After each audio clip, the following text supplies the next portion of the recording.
Welcome to today's video, where we're exploring how to build up from the back using the 3-4-3 formation. So, what's the purpose of building up from the back? Building from the back lets teams retain possession, control the pace, and progress up the field with precision. It allows a team to dictate the flow of the game and reduces the risk of turnovers compared to long ball play. Let's break down the key components of the 3-4-3 formation. This setup begins with a back three, typically two wide centre-backs and one central defender. Ahead of them is a line of four, often consisting of two central midfielders and two wing-backs who provide width. Then, we have the front three attackers, who position themselves to stretch the opponent's backline and open up space. Altogether, these lines create a formation that supports fluid transitions and effective build-up. To understand how the 3-4-3 formation supports building from the back, let's look at each line of players. The back three. The back three typically consists of a central defender flanked by two wide centre-backs. These players spread wide to create space and passing lanes, and they have the added support of the wing-backs on either side. The midfield four. This line includes two central midfielders who support ball circulation and two wing-backs. The wing-backs are essential, as they push up along the flanks to provide width, giving the team options for forward movement. The front three. Positioned higher up, the front three attackers stretch the opposition's defence, opening up passing lanes.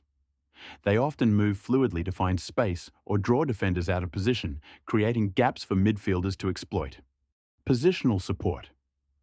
The 3-4-3 is a formation that forms naturally triangles and diamonds, giving players several passing options and making it difficult for opponents to cut off passing lanes.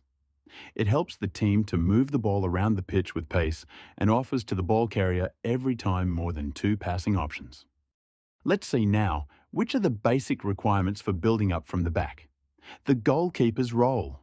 The goalkeeper starts play by distributing the ball to one of the three centre-backs, usually to the side, depending on the opponent's press.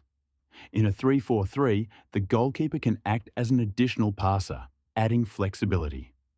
Due to the fact that the back three cannot fully occupy the whole width of the defending line, the goalkeeper can act as an extra player, allowing the back line to stretch more. An important factor for a successful build-up is the positioning of the back three. The centre-backs will spread wide, with the central defender staying back as a passing option.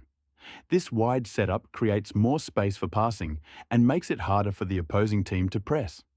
It gives the wide centre-backs more time and space on the ball to advance forward by driving with it.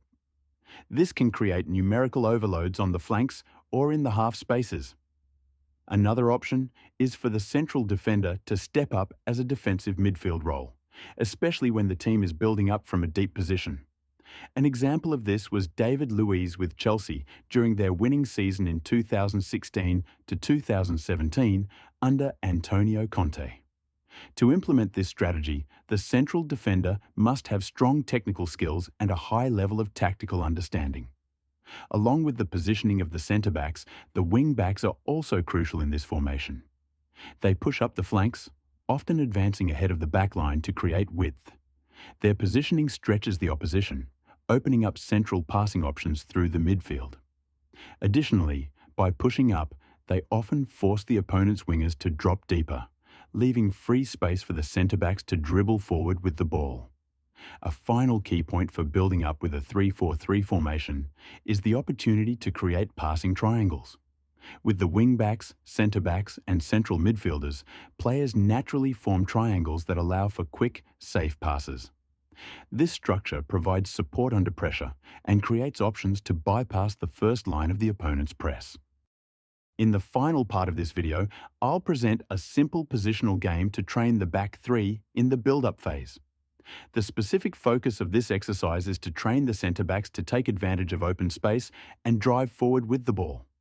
The primary objective is to circulate the ball and attract pressure, forcing the opponent to either narrow their lines or press forward.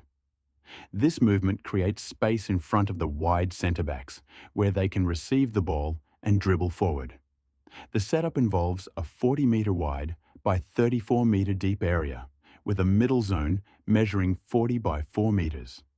On each end of the box, there are 3 small goals where the defending team can score if they regain possession. We have 2 teams of 8 players each, divided into 2 sub-areas. In each sub-area, there is a 5 versus 4 situation. The game starts with the team in possession attempting to enter the middle zone by dribbling the ball. Reaching this zone earns them 1 point, and if they manage to reach the blue central area, the points are doubled. The game continues as the ball is passed to the other side. The defenders aim to press aggressively without allowing attackers to dribble into the middle zone. Once the defenders recover the ball, they can score in the 3 small goals at the end of their sub-area to earn 2 points.